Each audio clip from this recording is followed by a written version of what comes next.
guys. Okay. It's okay. I don't think it's going to give us a countdown, but it says that we are live. So, Oh, it's Friday. Stop picking your nose, everybody. I just got off the Peloton, so I'm all sweaty. I'm getting ready to go get on an airplane, so I'm looking all grungy. So. And I just walked back in the house. So we're a hot mess today. But we know not to threaten a bank teller. Yeah. We definitely know not to threaten a bank teller. Can I admit what I did wrong as a parent in the last 15 minutes? Ooh, wow. I had Benjamin read these articles to me out loud while I was folding laundry and finishing packing. Oh, Rob, normally the articles that you pick are PG, but this one was like rated R. oh boy. Oh, Okay. So for those of you who are just joining us, we didn't have an intro today because I made a boo-boo, but we are on episode 101, wow, of the Friday Fraudster. And hopefully you heard what Joe just said. Today is definitely a PG-13 kind of an episode. So Joe, Kelly, let me ask you a question. You know, I'm starting off all of them like this now. Let me ask you a question. What would you do or say if the bank called you and said, I'm closing all of your accounts, and by the way, I'm going to hold your money for 90 days before I give it back to you, just in case there's fraudulent activity? What would you do in that situation? I'd ask for a supervisor. Nicely. Nicely is the key word there, Kelly, right? Okay. Ooh, this is a new platform. Look at that. Carol Lyman says, hi, everyone. It looks different than us. Okay. She's on YouTube. Oh, yeah. We've gotten fancy since we've been gone. Yeah. We've gotten fancy. So you'd ask for a supervisor nicely. Okay. I think that's what most of us would do. What about you guys listening in the audience? If the bank said, we're closing your account because we suspect suspicious activity, we're going to hold your money for 90 days. And if there's nothing fraudulent, we'll give you your money back. But if there is something fraudulent, then, well, you're just screwed. What would you all do in that situation? Look at the comment. You know what some people would do? Some people would go on Twitter and maybe say, at bank, I'm very upset. Ooh. Please help me. And some people might do a little social media torture, but this is beyond social media torture. That would be, that would be interesting. Now, Sonal says she would speak to someone higher up for sure. So let me just tell you what our person from today did, because man, this is a twisted tale here. So what this person did was he got mad and somehow he found the person's first name and last name and their phone number, and he began sending them threatening text messages, not only to the bank employee but to the bank employee's husband. And these were R-rated, not even PG-13. Yeah. They were R-rated, and so they were things like, I'm gonna get you, you stupid N-word, and then they sent them things from the Ku Klux Klan and to the husband. Yep. And the employee. Right? The sister or something, or the sister and some other family members. Yeah. Stalker. And then if that wasn't good enough or bad enough, he then sent porn to the person. Like what? Yeah. Okay, but like this didn't happen in Florida, Joe. Where was he arrested? Colorado Springs. That's why. So I have to go in like 5 minutes, but I was like, I have to do the Colorado article. Like I wanted to do this one. It's crazy. Yeah. But wait, wasn't he arrested in Florida though, or something? Like they found him in Florida. He was probably at Disney, Kelly. Okay, so North Carolina. Oh, where the banker was. Okay. But wait, there is a Florida connection though. Oh, okay. Of course. I knew there was. Okay. There was a Florida connection. Okay, so let's get to this. So now he threatened the bank employee for over 8 months. The FBI came in, investigated, got a search warrant to search his home. When they were searching his home, that is when they found out what the real story is about today. That's when they found checks and all kinds of other stuff in his home because he was running a business where he was helping people eliminate or reduce their student loan debt. Now, that company was actually based in Port St. Lucie, Florida, but he lived in Colorado, and then the bank teller was in North Carolina. So there's always a Florida connection. There is always a Florida connection. I knew there was something about Florida. Always a Florida connection. Now, so what would you say if somebody called you up and said, "Hey, look, I know you have all this student loan debt. If you pay me a little bit of money monthly, I can help reduce and or eliminate your student loan debt." Now, what would you say to that? What's It the sounds too good to be true. It is. Ah, what's the catch? sounds too good to be true. Yeah. Sounds too good to be true. I think he didn't aim high enough. I mean, that what's her name, Charlie, whatever, who sold her company Frank to J.P. Morgan for 175 million. This guy was just chump change. Yeah, just a few million, right, or whatever it was. Yeah. He needed to aim higher, and the I think FBI he probably should, wouldn't too. have caught him. Yeah, he should have aimed higher, but the name of his company was Student Resolution Center, SRC LLC. And what he said to people was, "You pay me a little bit of money, I will reduce your student loan debt or eliminate it." And he got them to sign a contractual agreement. And after they signed that agreement, they put in their bank account number and things like that. And that's when the stuff hit the fan. Now, when the FBI raided the home, remember, they were going into the home because of the cyber bullying and stuff that was happening. So when they got there, they found all these checks, and that's when the student loan scandal fell apart. But at the home also was his girlfriend. And so they talked to the girlfriend, and the girlfriend didn't seem to be aware of the student loan business, although she did say that she would take checks to the bank for him, and they ranged anywhere from $10,000 to like $50,000. Suspicious. What do you think? You think the girlfriend knew? She had to have known something. She might not have known the specific fraud he was committing. Did he have a record? Did he ever have a record? Oh, I don't think it said that. Was he on TikTok? I don't see him on Facebook. He's probably on TikTok. He's probably on TikTok. Well, the girlfriend said, though, that she hadn't worked in years and he was the sole source of income for the home. Yikes. Oh, sometimes we need to teach people to ask better questions, right? Or ask any question. I think you did. I think any questions. Yeah, any question. So here's the thing, though. So if the girlfriend actually did the bank deposits for him, I think she should have been a little suspicious that he had several bank accounts that were closed, including TD Bank, Integrity Bank and Trust, and several other banks had been closing his accounts periodically because of suspicious activity. And so in November 14th of 2019, for example, TD Bank received 1,696 electronic check deposits totaling $388,000.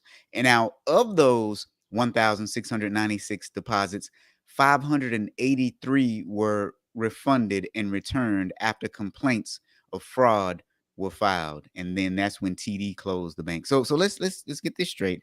Almost half, what's that, about 30%? 30% of the checks he deposited at one bank were fraudulent. So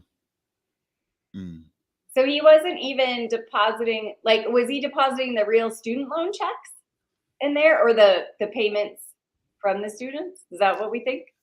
The payments from the students to pay off their loans, which he wasn't paying off, right? Or their debt. Right. Yeah.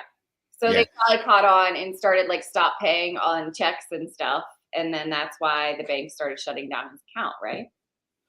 Yeah, exactly. Sorry. Good. Had a little construction project going on. You know, like Now, Life gets in the way.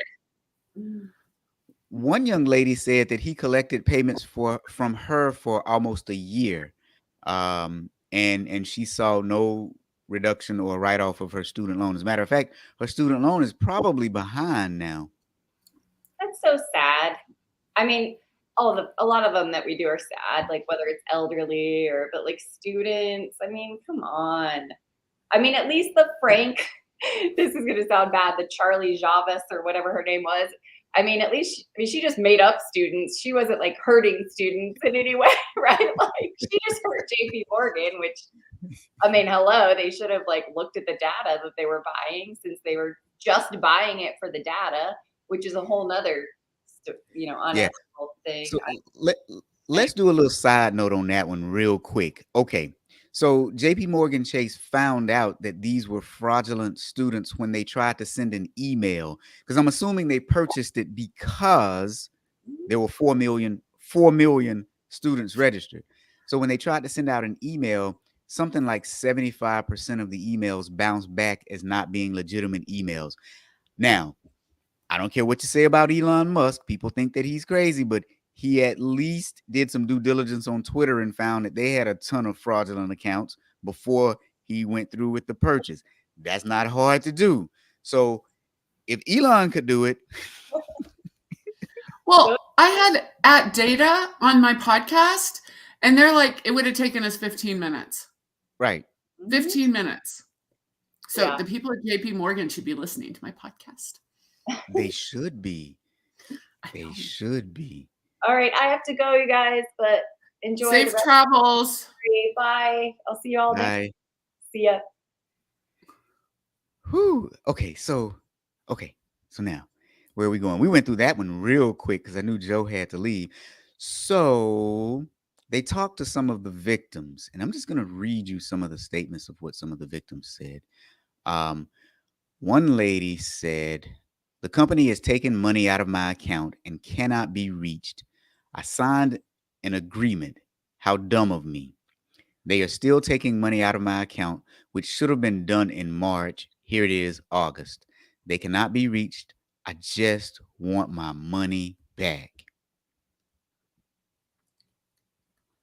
Yeah. I think that's sad.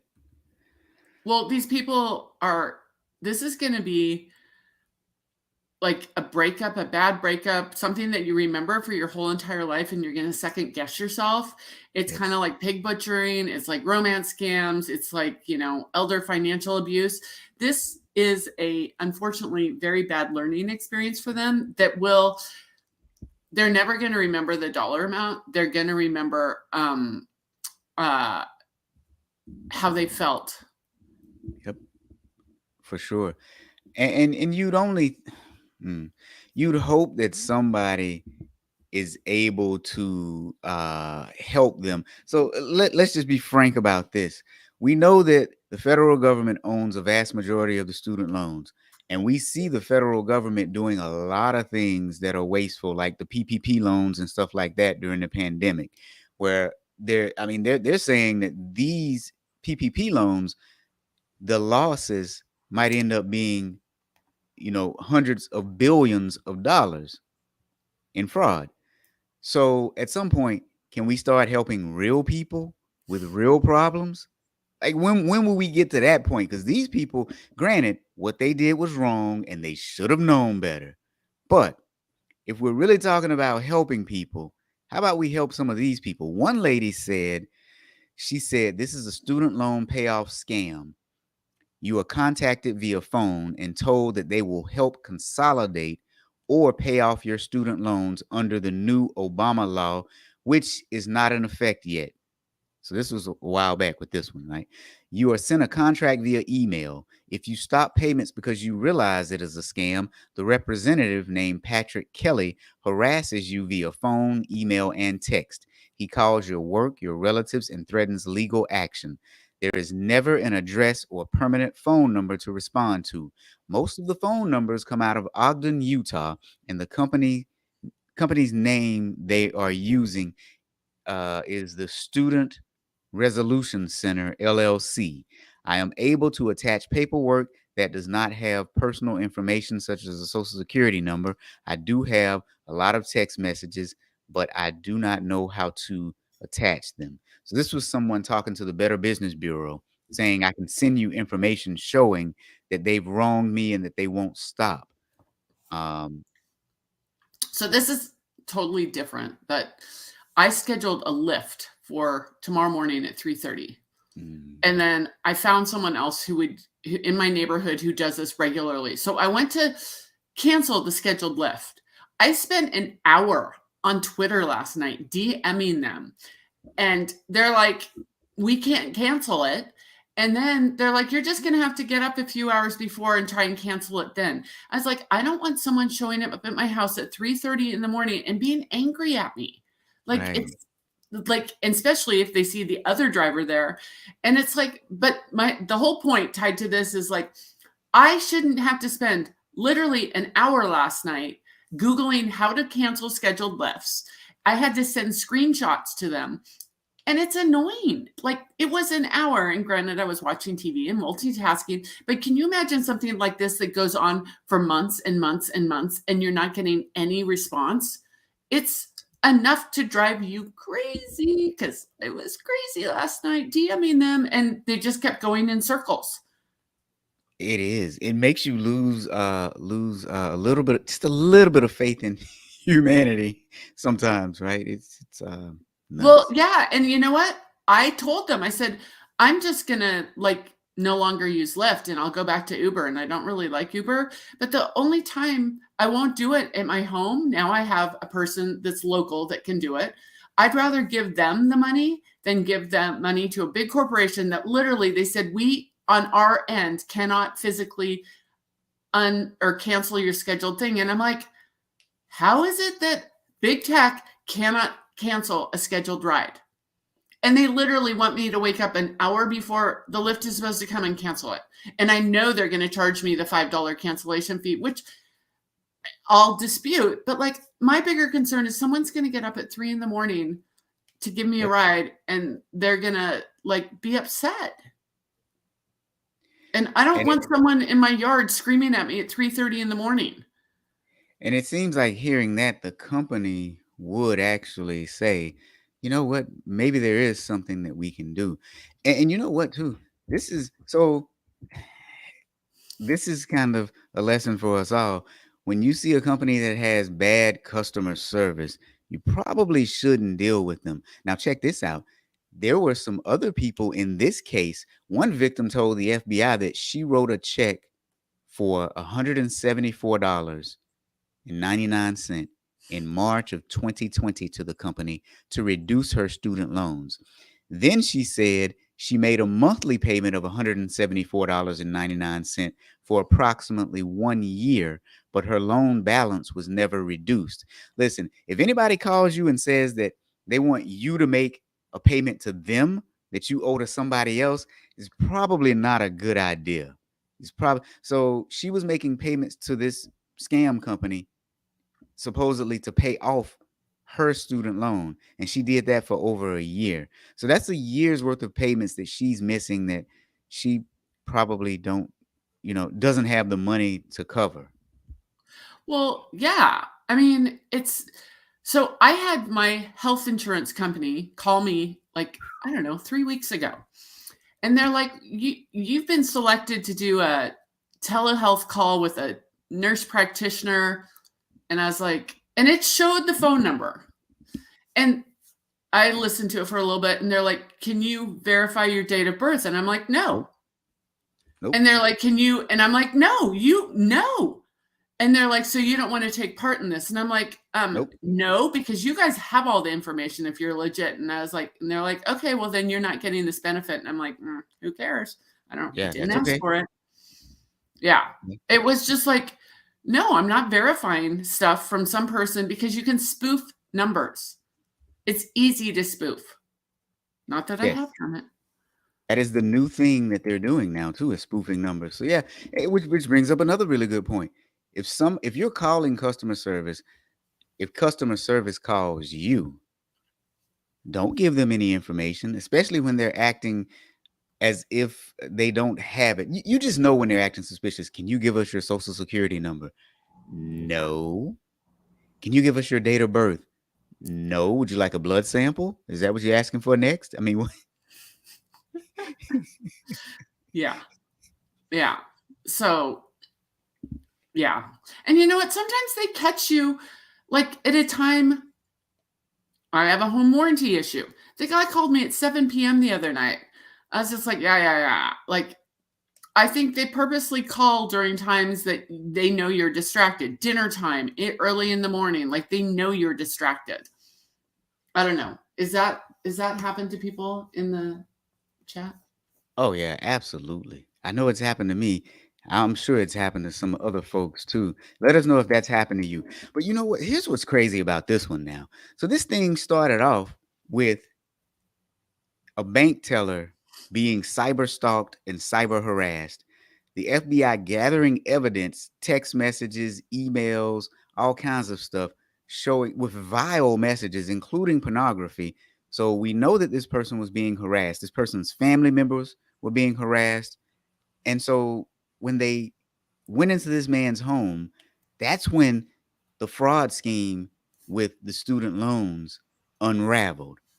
That is insane. And then, too, how crazy would you have to be to know that you're pulling off this scam in one company and then to commit another federal crime that's related? Like, what? And then under the nose of your girlfriend who claims that she didn't know what your business was, but she deposited checks for you and she hasn't worked in several years. And he had purchased some new homes too. So he had purchased some real estate. So, what do you say? Yeah, I know. But here were some questions I had though. So first, kudos to the banks for closing the accounts. But I used to be a teller back in the day. I don't know how many other people were tellers. And if we saw someone trying to pass fraudulent checks in the city, we would call up the other branches, including our competitors, just out of courtesy. Yeah. So I'm wondering, do banks even do that anymore? Because he ran through quite a few banks. I can't remember the number now, and I tried to highlight it in my notes, and I think I lost that part. But I named off at least 3, but there were quite a few from what I saw that had closed his accounts because of fraudulent activity. So I'm wondering, do banks even call one another anymore? Do they at least try to warn other banks out of just a common courtesy, just to be human, you know? I'm So wondering if that when happens. I was at the sheriff's office, and now this is going to be very politically incorrect. This was a long time ago. They had the Metro Area Fraud Investigators Association, Mafia, and it would meet once a month, and people would throw out names like this person's at my, like, networking again is so incredibly important because the Costco person would be there, the local whatever, everyone was sharing information. And of course we were cops, and we had donuts to get them there, but it was like kind of a round robin of like, I'm seeing this at Costco, or I'm seeing this at Rite Aid, or I'm seeing this at, whatever, Columbia Sportswear or Nike or whatever it was. And it was just the sharing of information. And someone's like, oh, that's happening to our, retail store too. So it was called Mafia. I kind of thought it was clever, but I'm sure they can't call it that anymore because we're all so woke. I hope they could and still do. I thought it was cool. I don't know if you saw me chuckle when you said it. I was like, oh, that's now. Haley says that the South Carolina credit unions are calling each other. Good. Awesome. And I bet that's because of Haley. Probably so. Yeah. You have it takes a start, like 1 or 2 people to say, wait a minute, this just makes sense. But yeah, we would do it. And this was when I was a teller. This was what, in the 90s. And we would pick up the phone and we would call one another and say, hey, look, this guy is walking around. Here's what he looks like. Here is the check that is drawn on. Here's the amount. Just be on the lookout. He's already come to our bank. He might come to yours next. I think sometimes just being human trumps any profit that you could stand to gain. You know, just being decent and being a human. Yeah. I have I'm gonna miss next Friday again. No. Okay. I know. So wait though. This is a good thing that you said it on air though, because who wants to be a guest host? Yeah. Message me, because so here's the deal. I have a rotation of people who are good people, but we could always look for more, you Yeah. know, because I think this is a fun show. Do you guys have fun here? I think it's a fun show. So we've got Thomas, we've got Galena, we've got Mark. Who else have we had as a guest? Yeah. Benita, Benita came on one time when I was here by myself, and Benita was like, "Hey, I'll come on." So, if you want to Yeah. guest next Friday, message me and let me know. I'll send you the story. I'll send you the link. We already know what next Friday's story is going to be because I've gotten a little better at planning and organizing. So I had a cool thing happen to me when I was in Pierre, South Dakota last week. I think I got a gig during the gig. They liked it so much. They were having so much. They called someone to say, come over and watch her really quick because we have something in September. So I think I have a gig. I get follow-up gigs later, but not ever during. So that was kind of cool. That was kind of Now, cool. Christine Murray is saying, you know what it is, the story from next week. And she said, can you give us a hint? Well, Christine, no. No. You know what? I wish I could, in all honesty. Well, I try to write these snarky titles and copy for them. I forgot what it is. Like I know what it is. I have them outlined out for about the next 6 weeks, but I have forgotten. I don't have it committed to memory. Yeah. Wait, what's next week it is can I say? No. Wait. Me. Ooh, Wait, it's a good one. I'm just gonna say it's a good one. Oh, that's 4/28, Yep. April the 28th. Yeah. Oh, that is a good one. Ooh. It is a very good one. And you know wow. what? I'm just gonna say this has some behavioral science in it. It does. And we can also say that the dollar amount is extremely high. Good night. And the number of victims is extremely high. What in the world? Where did I find this one? I don't know. Maybe in the Eastern Bloc. Wait a minute. You know what else too, though? Yeah, there's no Florida man with this one. No, I bet there's Florida victims. Oh, I'm looking really quickly. Florida victims. I'm pretty sure there's Florida victims. Let me see. So sorry, Christine. I didn't mean to now bait it up, even though you asked, and now I just baited it up even more. Sorry. Yeah. No, it's gonna be a good one. I'm bummed to miss it, but sorry, I'm gonna be on a beach. So where in the world is guys? Ooh, yeah. Not you could do the show from the beach. No. Sorry. You guys won't recognize me in 2 weeks. Ooh.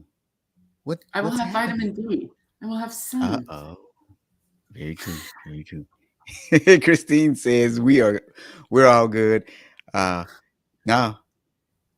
Oh, that must be a delay. She didn't hear the last part where we found the story. She didn't hear that part. All right. So, friends, thanks for joining us on episode 101 of the Friday Fraudster. And remember, never, ever threaten a bank teller. Look, guys, I don't have any outro music because I kind of screwed some stuff up this week. So we're just going to say goodbye and see you next week. Adios. Hasta la vista.